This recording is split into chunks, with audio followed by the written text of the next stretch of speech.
Hai hai hai. Selamat datang kembali di channel Min Donghua. Kali ini kita akan melanjutkan cerita Donghua. Apotesis. Nggak pakai lama lagi, langsung aja kita ke ceritanya. Cekidot.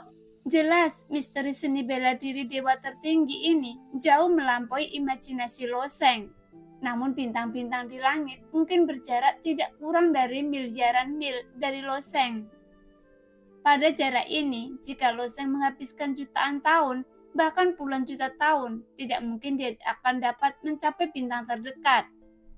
Namun dalam garis besar seni bela diri ilahi tertinggi, sebenarnya ada cara untuk berkomunikasi dengan bintang yang begitu jauh, sehingga dapat membangkitkan kekuatan bintang. Menurut apa yang terekam dalam garis besar umum, semakin banyak bintang berkomunikasi, semakin banyak kekuatan bintang yang dibangkitkan. Maka kekuatan tubuh pertarungan bintang menjadi lebih kuat. Jadi metode rahasia dalam garis besar tubuh perempuan bintang adalah dengan menggunakan jiwa untuk memahami bintang yang begitu jauh. Jadi Loseng masih menganggapnya sangat misterius, karena meskipun dia menyadari segalanya, mulai dari menara dosa di depan Loseng dan lalat yang terbang perlahan di sekitarnya, hingga pepohonan sedekat sepelemparan batu, hingga bintang-bintang yang terjauh, hingga jarak yang tak berujung. Namun persepsi manusia terhadap bintang sangat lemah, kecuali cahaya bintang yang dapat dilihat dengan penglihatan. Mereka tidak dapat lagi memperoleh informasi apapun tentang binatang tertentu. Jadi bagaimana cara menggunakannya? Dan bagaimana hal itu dapat dipicu? Namun jika Loseng hanya bertanya-tanya saja, dia tidak akan menyelesaikan masalah. Setelah percobaan terus-menerus sesuai dengan metode rahasia, kekuatan persepsi Loseng mulai perlahan merenggang. Namun intensitas persepsi ditentukan oleh jiwa. Tapi meskipun jiwa Loseng pada awalnya sangat kuat dan kekuatan persepsinya jauh melampaui makhluk biasa, tapi ketika mencapai 1000 kaki, kekuatan persepsi Loseng telah mencapai batasnya. Jika meluas lebih jauh, kekuatan persepsinya akan hancur dan semuanya menjadi buram. Ini sudah mencapai batasnya. Bagaimana cara melihat langit berbintang yang begitu jauh? Bukankah ini sama dengan memukul bulan dengan tiang bambu? Loseng mengerutkan bibirnya dan bertanya. Jinglong terkekeh. Mengetuk bulan dengan tiang bambu. Anda memang melakukan itu sekarang, jika Anda mengikuti cara Anda. Meskipun Anda adalah makhluk yang 10.000 kali lebih kuat dari Anda, tidak akan bisa merasakan bintang yang begitu jauh di langit. Sekarang tutup mata Anda. Mendengar itu, Loseng menutup matanya dengan patuh. Menurut metode rahasia dalam garis besar umum tubuh pertempuran bintang, dengan satu pikiran dapat berubah menjadi dewa dan melakukan perjalanan melintasi alam semesta. Kata Jinglong lagi.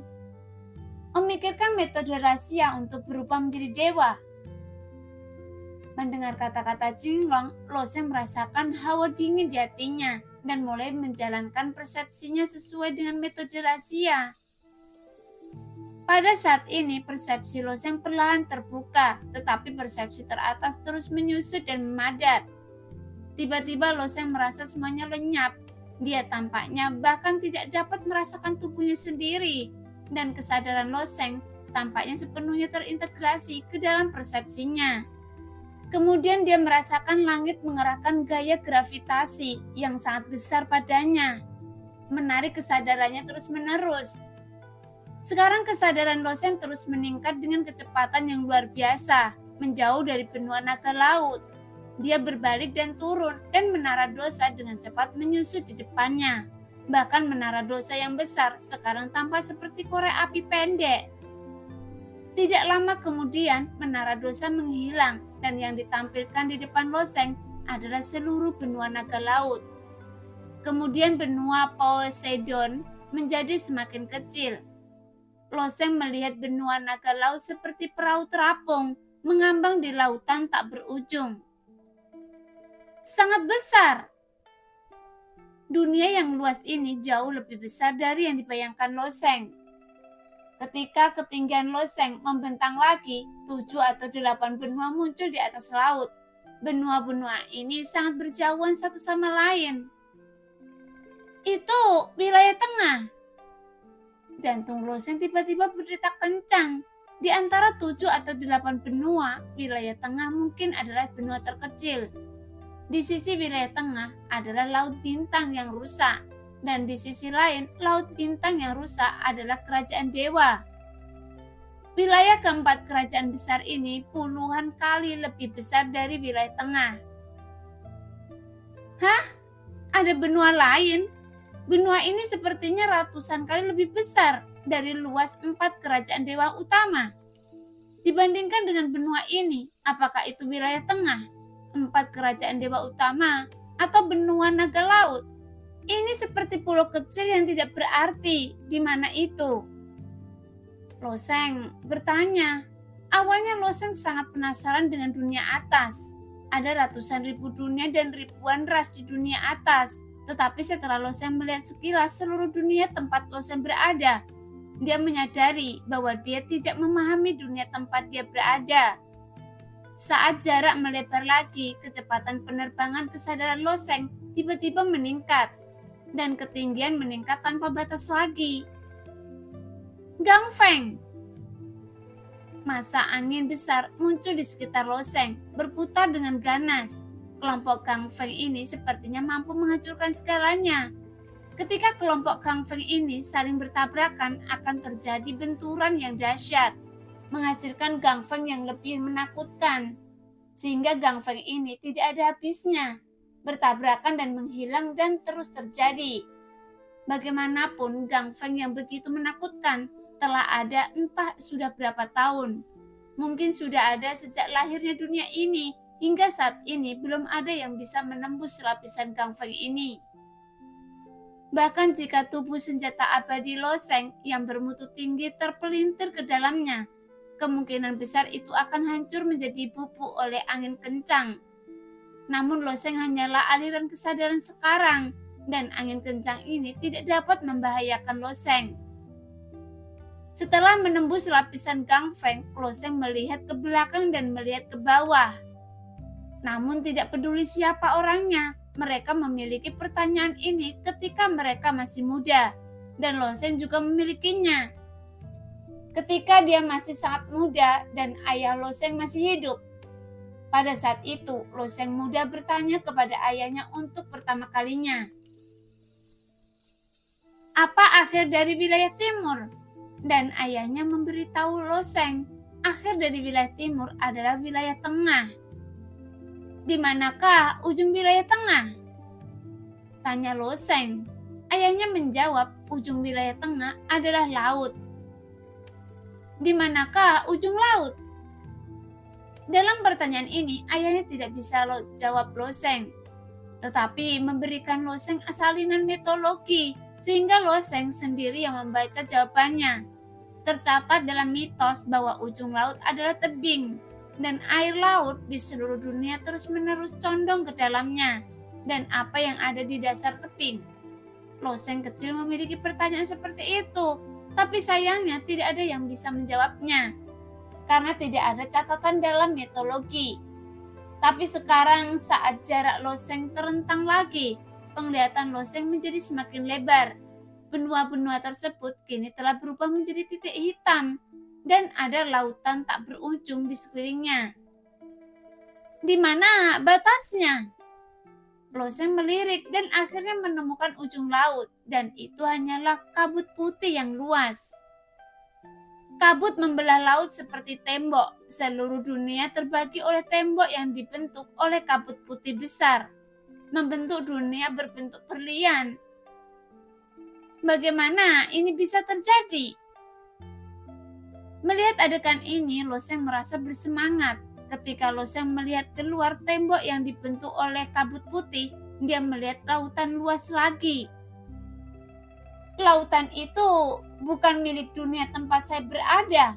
Itu seharusnya dunia lain, gumam Loseng. Ternyata dunia seribu besar dan dunia seribu besar berhubungan erat. Tapi bagaimana dengan akhir dari dunia seribu besar? Sekarang kecepatan penerbangan kesadaran Loseng masih semakin cepat dan tidak akan butuh waktu lama untuk ini. Jawaban yang ingin diungkapkan, tapi saat ini Loseng mengerti apa artinya melakukan perjalanan melalui Taisu.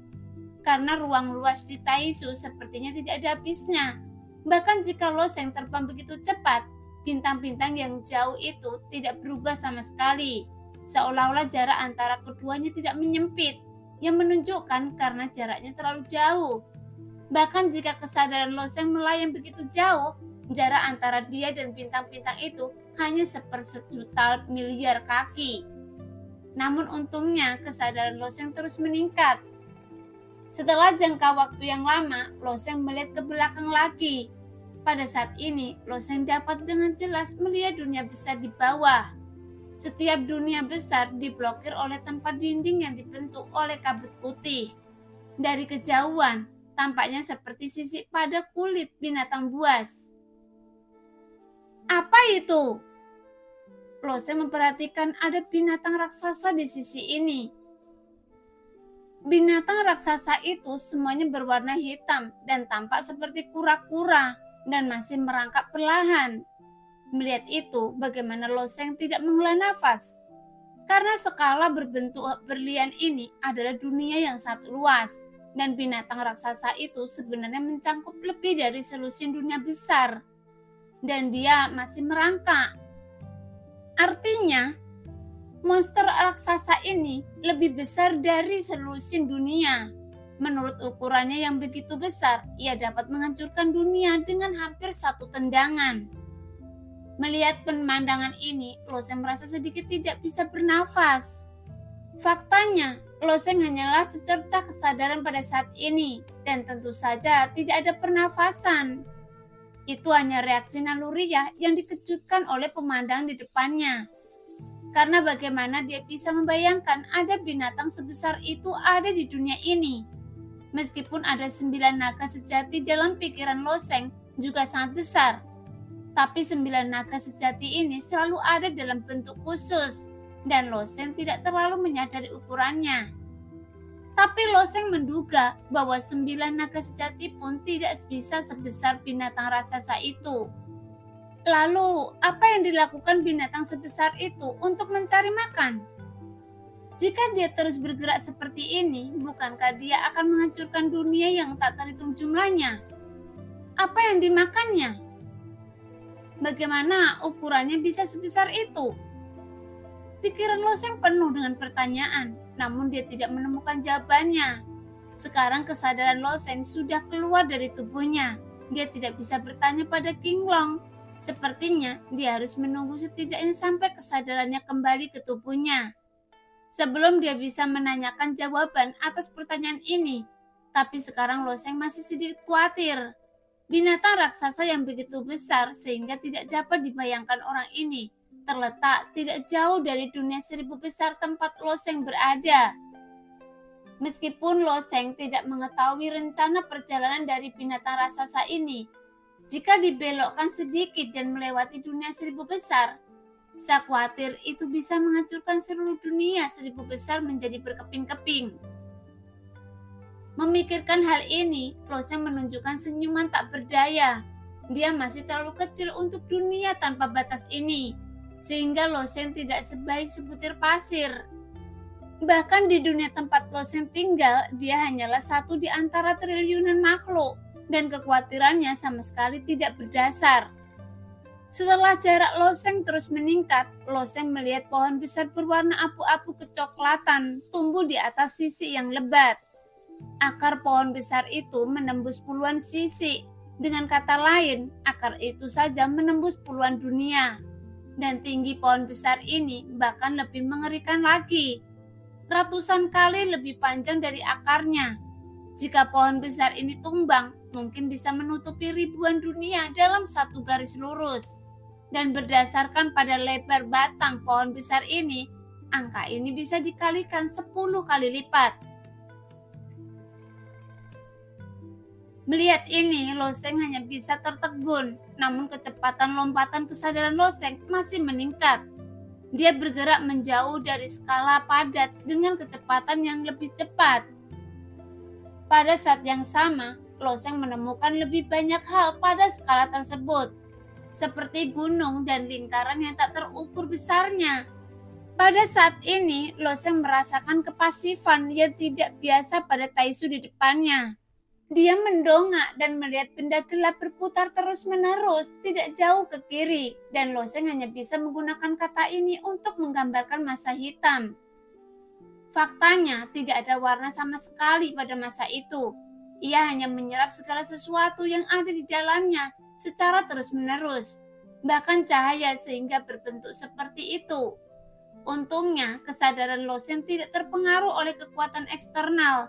Meskipun benda hitam itu menakutkan, dia tidak dapat menarik kesadaran Loseng ke dalamnya. Di bawah migrasi terus-menerus dan lompatan kesadaran, Loseng akhirnya mendekati bintang pertama. Permukaan bintang di depannya berwarna biru es dan perlahan berputar dari kejauhan. Ketika kesadaran Loseng mendekati bintang itu, dia tiba-tiba merasakan kemauan kuat datang dari bintang itu. Sehingga kesadaran Loseng tiba-tiba terasa seperti membeku di tulang. Seolah-olah dia berada di dunia es dan salju yang sangat dingin. Apakah ini kehendak bintang-bintang? Dan dia memiliki idenya sendiri. Melihat bola yang berputar, Loseng juga menunjukkan kekaguman di wajahnya. Tapi bintang ini sepertinya menolak saya. Dalam situasi di mana komunikasi terputus, kesadaran Loseng terus meningkat dan dia hanya bisa mencari bintang berikutnya lagi. Menurut Qinglong, semakin besar kekuatan bintang yang dapat dibangkitkan, maka semakin kuat pula tubuh pertarungan bintang. Jika bintang-bintang di langit dapat dikomunikasikan sepenuhnya, seberapa kuatkah tubuh pertarungan bintang? Pantas saja tubuh pertempuran bintang bisa disebut sebagai senjata dewa tertinggi. Setelah melewati bintang biru es ini, kesadaran Loseng berlanjut dan kesadaran Loseng terus melakukan perjalanan melalui Taisu, melakukan perjalanan lebih jauh ke langit berbintang. Meskipun jarak antara masing-masing bintang sangat jauh, untungnya dengan menggunakan metode rahasia dalam garis besar umum tubuh pertempuran bintang, tampaknya kesadarannya dapat bergerak dengan kecepatan tak terbatas. Setelah beberapa saat, Loseng menemukan bintang berikutnya. Ini adalah bintang berwarna putih, dengan pusaran besar yang beriak di permukaan bintangnya. Pusaran tersebut tampak seperti badai yang membentang ribuan mil dan berputar perlahan, sepertinya seseorang sedang menuju ke arah bintang dari kejauhan. Kemudian secangkir susu dituangkan di atasnya, menciptakan pusaran air yang begitu besar. Masih menolak saya? Loseng menunjukkan senyum pahit di wajahnya. Begitu dia mendekati bintang itu, Loseng merasakan keinginannya. Berikutnya, bintang ketiga semuanya berwarna merah dan permukaan bintang terbakar dengan nyala api yang dahsyat. Begitu mendekati bintang ini, ditemukan bahwa nyala api besar tiba-tiba muncul dari permukaan bintang. Saat ini, api meletus. Jaraknya mungkin ribuan mil. Dia mengaum pada saya. Kehendak bintang ini sangat keras. Tampaknya emosinya tidak terlalu baik. Loseng juga terdiam. Jelas dia sangat enggan menggunakan kemarahan untuk menggambarkan keinginan bintang-bintang ini. Karena bintang-bintang ini sepertinya memiliki temperamen yang buruk, sama seperti manusia. Ada berbagai kepribadian, ada yang lembut, ada yang mudah tersinggung, dan beberapa bintang sangat pendiam. Setelah melewati lebih dari 40 bintang berturut-turut, Loseng juga bertemu berbagai penolakan. Akhirnya Loseng berhenti di bawah bintang lavender. Ketika Loseng baru saja mendekati bintang lavender, dia merasakan kemauan lembut datang dari bintang itu. Jika bintang itu dibagi berdasarkan jenis kelamin, Loseng lebih suka menggambarkan bahwa bintang ini seperti seorang wanita, dan bintang ini tidak menolaknya. Sebaliknya, Loseng merasakan keinginan untuk menerimanya. Sudah selesai. Jantung Loseng sedikit melonjak. Mendengar perkataan Jinglong, ini adalah pertama kalinya berkomunikasi dengan bintang. Sangat sulit untuk mengaktifkan kekuatan bintang. Tapi sekarang dia sepertinya berhasil. Kehendak yang luas dan tak terlihat membungkus kesadaran Loseng di dalamnya. Meskipun kesadaran Loseng tidak dapat merasakan suhu apapun, dia masih merasa seolah-olah dia hangat di tubuh ibunya. Setelah Loseng kemudian menjalin hubungan dengan bintang lavender, seolah-olah dia bisa merasakan pikiran bintang tersebut. Loseng diam-diam menatap bintang ungu di depannya, tampaknya mengatakan sesuatu pada dirinya sendiri. Karena kehendak bintang terus berfluktuasi, seolah-olah seorang wanita yang tidak duniawi sedang membicarakannya, mencurahkan pikirannya dengan ringan. Sayangnya, Loseng tidak dapat mengurai artinya. Setelah berkomunikasi dengan bintang pertama, Loseng tidak memilih untuk menarik kesadarannya, tetapi terus terbang ke bintang berikutnya. Namun setelah Loseng terbang melintasi ratusan bintang berturut-turut, tetapi ditolak tanpa kecuali. Sepertinya saya masih terlalu rakus, pikir Loseng ringan. Pada akhirnya Loseng menyerah mencari bintang baru. Pertama kali dia berkomunikasi dengan bintang, dia bisa menjalin kontak dengan bintang, yang merupakan sudah hasil yang sangat baik untuk Loseng. Jadi Loseng memilih untuk pulang. Namun bepergian melalui Taisu dengan kesadaran benar-benar tidak terbayangkan oleh Loseng. Tetapi dengan metode rahasia seni bela diri ilahi tertinggi, Loseng masih ingin melakukannya. Dalam proses kembali, mata Loseng sekali lagi terfokus pada sisi itu. Dia sekarang sangat jauh dari sisi yang padat. Tetapi Loseng masih tidak bisa mengintip ujung sisi tersebut, karena ujungnya sepenuhnya tertutup kegelapan. Tampaknya cahaya pun tidak dapat mencapai tempat itu. 1000 besar dunia terhubung dengan dunia besar karena disebut sejuta dunia. Lalu, apa akhir dari sejuta dunia? Loseng menggelengkan kepalanya dengan ringan. Dia tidak dapat menjelajahinya sekarang karena metode rahasia dalam tubuh pertempuran bintang sepertinya menggunakan tarikan gravitasi bintang-bintang di langit untuk menarik kesadarannya, sehingga dia dapat mempertahankan kecepatan tinggi untuk mendekati bintang-bintang tersebut. Dan dia juga dapat menghubungi tarikan gravitasi antar bintang-bintang tersebut, sehingga dia bepergian antar bintang. Namun Loseng tidak dapat melakukan perjalanan melalui Taisu dengan kekuatannya sendiri. Karena ruang terdalam dan ujung di dunia yang lebih jauh tidak dapat dijelajahi dengan kekuatan Loseng saat ini. Hanya saja, Loseng tidak tahu seberapa jauh dia harus berkembang sebelum dia benar-benar dapat melakukan perjalanan melalui Taisu dengan tubuh fisiknya dan menjelajahi ruang angkasa yang tak berujung. Setelah perjalanan panjang, Loseng perlahan sadar kembali, sehingga tubuh Loseng tiba-tiba bergetar. Lalu dia menarik nafas tajam dan membuka matanya dan menatap selangit luas yang penuh dengan bintang. VR yang menjaga jarak 10 kaki dari Loseng, tubuhnya yang ramping bersandar di tepi sebuah bangunan, dan sepasang mata yang indah memperhatikan Loseng dalam diam. Dia melihat bahwa Loseng tampak sedikit aneh, tetapi dia tidak tahu dari mana keanehan itu berasal.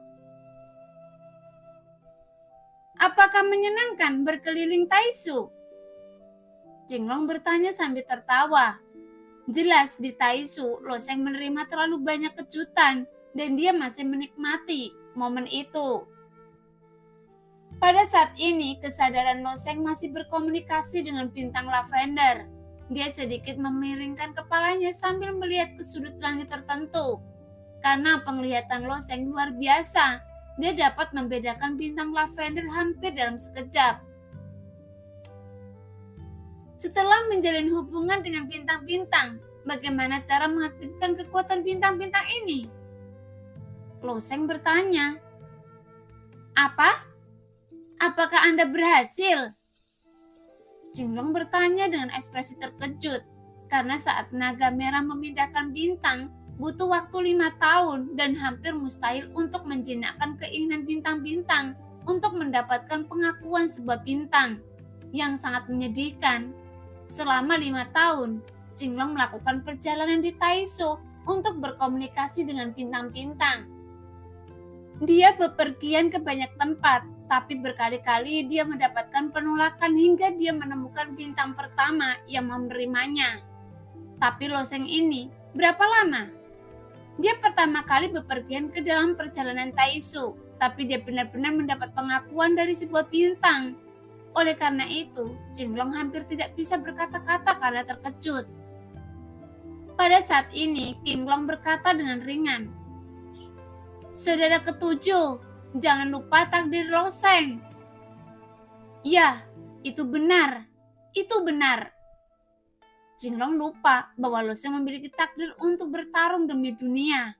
Bagaimanapun, klan naga sejati sangat kuat, dan kekuatan asli naga merah bahkan lebih kuat dari yang dibayangkan. Tetapi keberuntungannya mungkin tidak lebih kuat dari Loseng. Di dunia pejuang dengan takdir dunia besar, bukanlah kesayangan langit dan bumi, tapi berapa banyak makhluk yang lebih beruntung dari Loseng. Setelah Anda mendapatkan persetujuan dari sebuah bintang, Anda dapat mengaktifkan kekuatan bintang tersebut. Menurut metode dalam tubuh pertempuran bintang, saat pikiran Loseng bergerak sedikit, bintang di cakrawala tiba-tiba membentuk kipas, dan cahaya bintang redup meluap di permukaan tubuh Loseng. Sehingga tidak jauh dari situ, mata Fei tiba-tiba terbuka lebar saat melihat pemandangan itu. Dia jelas tidak mengerti mengapa cahaya redup tiba-tiba muncul di tubuh Loseng. Meskipun VR tidak tahu bahwa cahaya redup ini adalah cahaya bintang, tetapi klan Yoye selalu sangat sensitif terhadap kekuatan. Dan lapisan cahaya itu sebenarnya memberinya perasaan yang mendebarkan. Keterampilan apa yang dipraktikkan orang ini? VR juga memiliki keraguan yang mendalam di hatinya, tetapi sulit baginya untuk menanyakan pertanyaan tersebut. Bagaimanapun, semua prajurit memiliki rahasianya masing-masing. Belum lagi Loseng adalah ras manusia, jadi tentu saja dia tidak mungkin untuk memberitahunya. Di paro pertama tubuh pertempuran bintang ada total 8 gaya. Setelah mengaktifkan cahaya bintang, Loseng hampir ingin segera menggunakannya, tetapi dia masih menahannya. Tapi dia berjalan keluar dari menara dosa, hanya untuk menarik cahaya bintang untuk budidaya murni. Dan akan lebih baik untuk menyewa ruang pelatihan rahasia. Lagi pula, Loseng tidak ingin kekuatan bela diri ilahi tertinggi diekspos terlalu banyak di depan orang lain. Mungkin jika VR tidak membantunya dan membawanya sampai ke menara dosa, Loseng akan menemukan alasan untuk mengusirnya. Setelah Loseng kembali ke menara dosa, dia segera berangkat ke arena kompetisi. Namun hanya dalam 1 hari, para prajurit di tingkat pertama sudah memahami bahwa Loseng bukanlah lawan yang bisa mereka kalahkan. Bahkan Yu Shou dari klan iblis telah memperingatkan orang-orang klan iblis di tingkat pertama untuk tidak mengambil tindakan terhadap Loseng. Adapun pejuang dari ras lain, setelah menimbang kekuatan mereka sendiri, mereka tidak berani memasuki arena pertarungan. Dengan cara ini, Loseng menemukan bidang kosong. Selama dia mencapai bidang kosong selama 3 hari berturut-turut, Loseng dapat maju ke lantai berikutnya. Setelah meninggalkan arena kompetisi, Loseng terus kembali ke ruang pelatihan rahasia untuk berkonsentrasi. Pada pelatihan, meskipun tidak ada cahaya ciptaan untuk membantu Loseng meningkatkan kultivasinya, tapi masih banyak yang perlu dicerna Loseng pada saat ini. Setelah berlatih hingga hari kedua, Loseng kembali menginjakkan kaki di arena kompetisi dan kembali menemui lapangan kosong. Karena tidak ada makhluk hidup di arena kompetisi yang berani menantangnya. Setelah 3 hari berturut-turut kosong, Loseng akhirnya mendapatkan otoritas untuk naik ke level lantai berikutnya. Jadi Loseng memasuki menara dosa tingkat berikutnya tanpa ragu-ragu. Sebenarnya seluruh menara dosa dibagi menjadi 15 lantai. Menurut apa yang dikatakan VR, lantai pertama hingga lantai 5 pada dasarnya adalah milik dunia para prajurit. Dan mulai dari lantai 5 adalah milik dunia para pejuang. Dan makhluk yang bisa memasuki lantai 10 pada dasarnya adalah para pejuang yang kuat. Jadi fasilitas di lantai 2 hampir sama dengan ada di lantai 1 menara dosa. Namun, prajurit di level kedua sedikit lebih kuat dibandingkan prajurit di level pertama. Ketika dia melangkah ke lantai 2, Loseng melihat seorang wanita klan Yoye berdiri di tengah arena. Dan pada saat yang sama, tidak ada penantang yang berani melangkah ke arena. Dia seperti Loseng. Wanita dari klan Yoye ini juga menemukan bidang kosong. Bagaimanapun, individu dari klan Yoye memang jauh lebih kuat dari ras lain. Belum lagi wanita dari klan Yoye ini adalah seorang pejuang. Lagi pula, kekuatan menara dosa tingkat kedua hanya sedikit lebih kuat dari tingkat pertama. Dan sebagian besar makhluk semuanya adalah prajurit. Jadi bisa dibayangkan bahwa wanita dari klan Yoye menemui ladang kosong. Ah, itu Ziyu. Dia benar-benar datang ke menara dosa. VR di belakangnya tiba-tiba berkata dengan wajah penuh kejutan. Gadis dari klan Yoye ini bernama Ziyu, dan dia juga seorang jenius dari tanah suci klan Yoye, karena klan Yoye jauh lebih kuat dari ras lain. Mereka akan pergi ke menara dosa, sehingga mereka bisa meningkatkan budidaya mereka dengan cepat. Namun Ziyu telah berlatih dalam pengasingan di tanah suci klan Yoye sebelumnya. Karena bersembunyi dari dunia, dia tidak masuki menara dosa sampai dia mencapai level prajurit tingkat 5. Dia adalah seorang jenius tingkat dewa di tanah suci saya. Jadi dia sangat kuat. Meskipun dia hanya memiliki tingkat budidaya prajurit tingkat 5, meskipun tingkat budidaya saya lebih tinggi dari dia, tetapi saya seharusnya bukan lawannya, kata VR. Jenius tingkat dewa dari klan Yoye. Mata Loseng bersinar terang. Melihat keinginan Loseng untuk mencobanya, VR menyarankan, saya tidak menyarankan Anda menantang Ziyu. Setelah dia mengumumkan lapangan kosong, akan lebih baik bagi Anda untuk pergi ke arena lagi. Benarkah? Sebuah senyuman tidak berkomitmen muncul di wajah Loseng. Di arena kompetisi, Ziyu melihat sekeliling dengan bangga dan berkata dengan dingin, apakah ada orang lain yang berani datang dan menantang saya? Dia telah mencoba selama 3 hari berturut-turut. Selama 3 hari ini, tidak ada ras manapun yang berani datang maju dan tantangan. Faktanya, Ziyu sangat tidak puas dengan aturan menara dosa. Mengapa harus dikosongkan selama 3 hari berturut-turut sebelum dia bisa naik ke level berikutnya? Jadi ini hanya membuang-buang waktunya. Bagaimanapun tujuan Ziyu adalah untuk segera memasuki level 10. Dengan kekuatannya bertahan di level 10, dapat memenangkan ciptaan paling ringan dan berlatih paling cepat. Adapun apa yang membuat Ziyu paling terdiam adalah dia telah kosong di lantai 2 selama 2 hari berturut-turut, tetapi pada hari ketiga, orang bodoh lain yang tidak tahu bagaimana hidup atau mati menantangnya. Jadi dalam kemarahan, Ziyu langsung membunuh lawannya. Namun karena hari ketiga kosong lagi, ia harus menunggu 3 hari lagi. Untungnya, pembunuhan instan terakhir masih sangat mengintimidasi. Akhirnya tidak ada orang bodoh yang berani menantangnya. Selama dia menunggu lebih lama lagi, dia akan bisa mendapatkan izin untuk naik ke level ketiga. Namun pada saat ini, sesosok tubuh berjalan ke arena, dan orang tersebut adalah Loseng. Sebenarnya Ziyu tidak ingin ada yang tampil di arena kompetisi, tapi bukan karena Ziyu takut pada lawan di level ini. Karena sekuat apapun lawannya, tidak peduli Ziyu mengalahkan lawannya atau tidak. Menurutnya aturannya, dia harus mulai memainkan bidang kosong lagi.